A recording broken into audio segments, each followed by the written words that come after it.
President Trump is taking aim at Pope Leo for his criticism of U.S. actions in Iran. The Pope is responding, saying he has no fear of the Trump administration. Fox's Lauren Green reports from New York.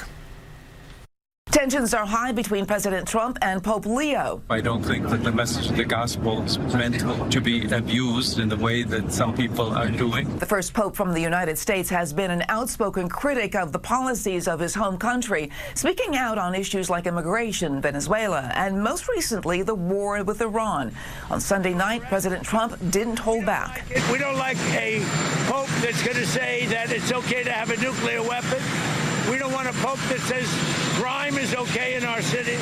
I don't like it. The Pope has called for peace over military action in Iran and heavily criticized President Trump for his threat to destroy Iranian civilization, calling it truly unacceptable. I think someone has to stand up and say there's a better way to do this. In a pair of posts, the president shared an AI photo of himself depicted as a Jesus-like figure. Shortly after, he called the Pope weak on crime and suggested Leo would not have been elected if he was not in the White House. He's a very liberal person, and I'm not a big fan of Pope Leo. Pope Leo stressed he was not directly attacking Trump and will continue to share the message of the gospel. I do not look at my role as being politician.